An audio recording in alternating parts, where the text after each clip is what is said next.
Esther led me while I clung to her, a blind person being dragged forward through the avenues which must be navigated by scriptures, surahs, testaments, as well as maps. She had studied and memorized the way, but I did not know where we were going. I did not recognize Jerusalem's eternal corners and could not formulate an understanding of this city, which was pulling me underneath. I used her for eyes and hoped in her as my only momentary Christ. She chose to bring me up on the hill of evil counsel, where we could see all of Jerusalem from up high.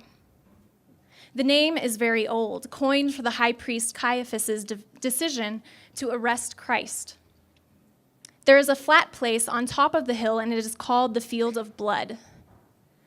Judas purchased the field with the money he earned for betraying his Lord. In his field that he bought, Judas died because he wanted to. He either hanged himself, they say, or he threw his body down and burst open. Esther led me here either because it was a high place and I needed to come up out of the Hinnom Valley, or because she wanted to help me die in a good place for suicides with a long history.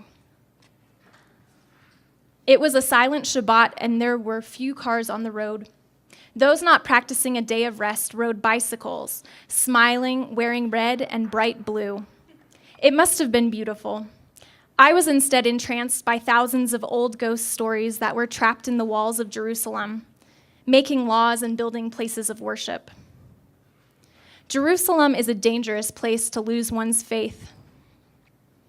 I shuddered in the dry cold. Did Esther know that the depressed often have a death wish? It was a sunny day, and Esther was not afraid. She was veiled in her golden hair, angelic, seeing the world through blue baptismal pools and round little glasses, untouched by modern changes. Our friends were making plans to go out to the new city at night, to celebrate with drinks and hookah. They were young and enjoying this place and its newness. I was young too, but I got lost in thousands of years. I had come unprepared to a city built on opposing prophecies, dead men and resurrected ones. A city built on pick a side. I came too soft in heart, not a fortress enough, not ready for war. For months already, I had questioned the gods of Petra, the god of Islam, the Hebrew god, the Christian Messiah, but mostly I questioned the people riding bicycles. How do people enjoy themselves as they ride over Judas's bones, through avenues all boasting the way to heaven and hell? How do we ride bikes past settlements and the graffitied separation wall, dried blood on the cobblestone?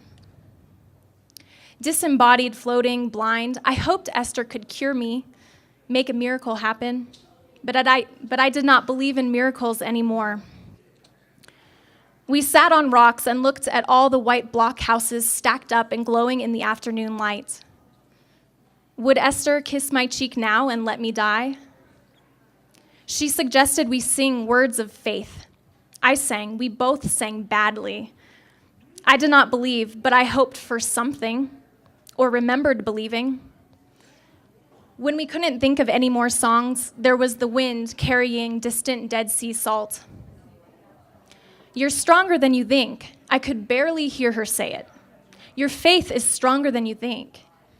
I had no proof, but I took her words in. Was it there I died, either burst forth or snapped? A suicide somehow not ending in death? Did they say it was Christ or Judas who rose from the dead? Was it Christ who cured the blind, or the dead who followed him finally into the light? A person of little faith can make endless, eternal excuses for blindness that turns to sight.